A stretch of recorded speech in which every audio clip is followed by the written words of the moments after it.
2025નું કેન્દ્રીય બજેટ નાણામંત્રી નિર્મલા સીતારમણે રજૂ કર્યું હતું। આ બજેટ અંગે જરૂરી માહિતી આપતા સીએ પ્રજ્ઞેશ જગાસેઠે G24 ન્યૂઝ પર વધુ માહિતી આપી હતી અને આ બજેટ આટલા વર્ષોમાં પહેલી વખત સારામાં સારું હોવાનું જણાવ્યું હતું। નમસ્કાર દર્શક મિત્રો, 2025નું બજેટ આવી ગયું છે અને સામાન્યથી લઈને મોટાભાગના લોકો પર આજે ખૂબ જ ખુશી જોવા મળી રહી છે। આ બજેટથી નિર્મલા સીતારમણે જે બજેટ રજૂ કર્યું છે તેની અંદર લેખાજોખા આપણા તજજ્ઞ જે કરશે શ્રી સીએ પ્રજ્ઞેશ જગાસેઠ, આપણે મળીએ છીએ પ્રજ્ઞેશભાઈને। જી નમસ્કાર પ્રજ્ઞેશભાઈ, જે 2025નું આ વખતે બજેટ આવ્યું છે અને લોકોમાં ખૂબ જ ખુશી થઈ છે, ખાસ કરીને જે સેલેરી બેઝ છે લોકો એમાં, એ બાબતે શું આપ કહેશો?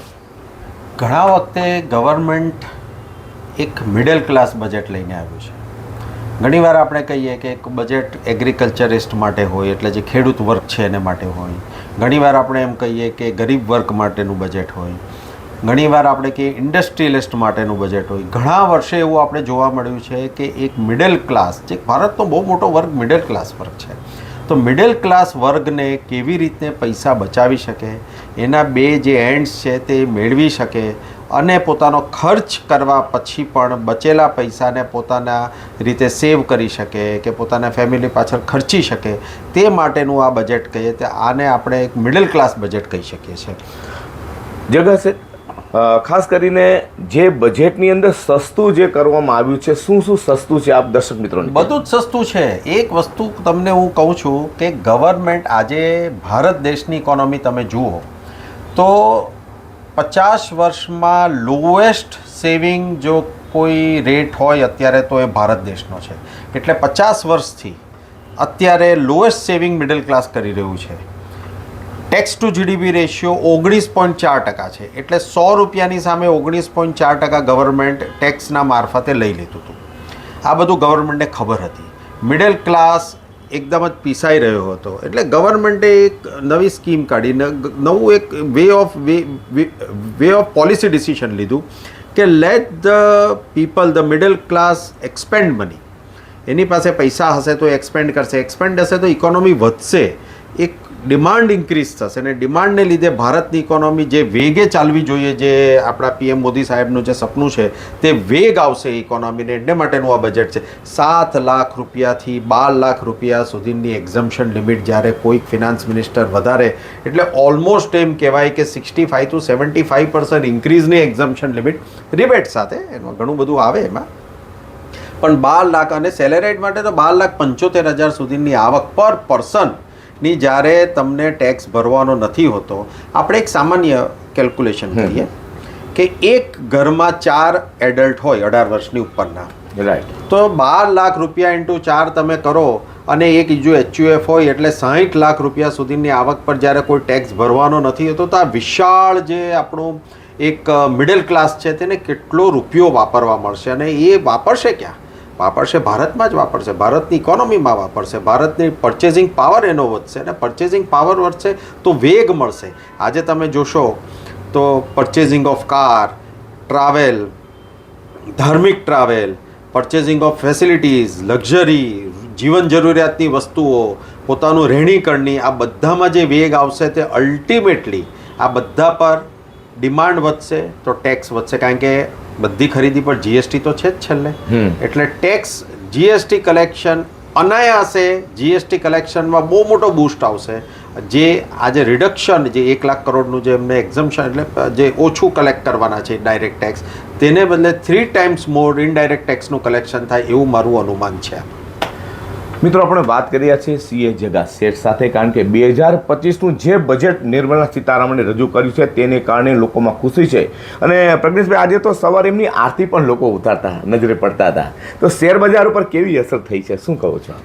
શેર બજાર એ બેરોમીટર ઓફ ધ ઇકોનોમી છે, હું માનું છું, એમાં કોઈ વસ્તુ, એમાં કોઈ અનાયાસ નથી, અને કોઈ બી ઇકોનોમી હોય તે અલ્ટિમેટલી તો શેર બજાર એને એનાલાઇઝ કરતું જ હોય છે। પણ ઘણીવાર આપણે જોયું છે, પાસ્ટમાં પણ જોયું છે અને અત્યારે પણ જોયું કે જ્યારે બજેટ ચાલુ હતું ત્યારે એક રાઇઝ, પછી એક સડન ફોલ અને પછી ન્યુટ્રલ બજાર। એનું રીઝન જ આ છે કે લોકોને સમજતા વાર લાગે। કોઈ પણ બજેટને સમજતા વાર લાગે, એની ફાઇન પ્રિન્ટ આવે, ફાઇન પ્રિન્ટ બજારમાં આવે, પછી લોકો સમજે અને ત્યારે એને એ થાય કે ભાઈ શું વસ્તુ છે.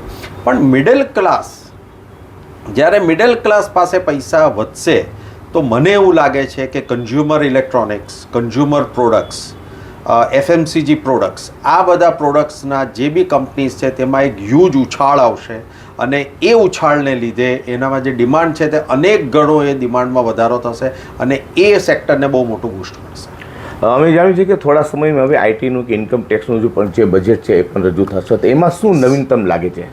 આઝાદ ભારતમાં એક ઇન્કમ ટેક્સ એક્ટ 1961માં આવ્યો, પછી એમાં ઘણા બધા ચેન્જીસ આવ્યા. 1808 પેજીસનું એ છે, એ એક્ટ જ 1808 પેજીસનો છે. તો નિર્મલા મેડમ જે આપણા finance minister, honourable finance minister, એમણે કહ્યું કે આ 50% થઈ જશે, એટલે અડધો એક્ટ થઈ જશે અને પ્રોસિજરમાં ઘણો બધો ચેન્જીસ આવશે. એમાં પ્રોસિજરલી ઇઝી થશે, સરળીકરણ થશે, ઇઝ ઓફ ડુઈંગ બિઝનેસ થશે. આ બધું અલ્ટિમેટલી એક બિઝનેસમેનને કે એક સેલેરાઇડ પર્સનને જેટલું ઇઝ ઓફ ડુઈંગ બિઝનેસ થશે એટલું બિઝનેસ માટે ફાયદો થશે.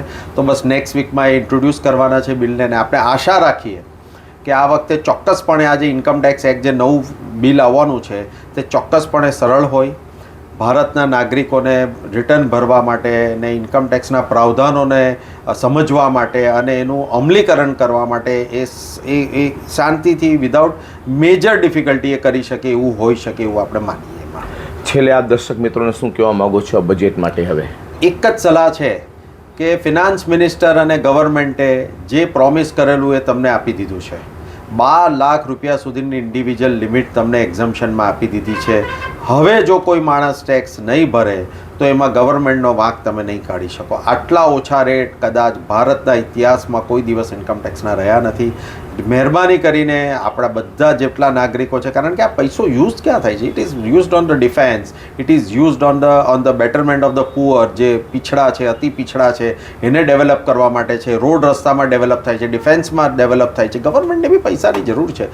તો if government has put trust on you, you put trust on the government, recomputate that trust and give them that yes, I am ready to pay the taxes, અને દિલ ખોલીને tax ભરો. અને આ ગવર્મેન્ટે જે પહેલ કરી છે એને આપણે બે હાથે વધાવી લેવું જોઈએ અને વધારે ને વધારે જેટલો આપણો ટેક્સ થતો હોય એટલો ભરીને ટેક્સ ચોરીથી દૂર રહીને આપણે ગવર્મેન્ટને સપોર્ટ કરવો જોઈએ. મિત્રો, હમણાં જે વાત કરી હતા સીએ તજજ્ઞ પ્રજ્ઞેશ જગાસેઠ, તેમણે ખૂબ જ સુંદર સારી વાત કરી છે કે ભાઈ નાના હોય કે મોટા હોય દરેકને જે પ્રમાણે ટેક્સ છે એ ભરવો જ જોઈએ. અને સાથે થોડા સમયની અંદર પણ ફરી પાછું આઈટી બજેટ આવવાનું છે, ત્યારે ફરી પાછા આપણે તજજ્ઞ મળીશું. ત્યાં સુધી રજા આપશો. નમસ્કાર. ચિલ્ડ્રન ચેનલ માટે હું પ્રકાશ વાળા, સુરત.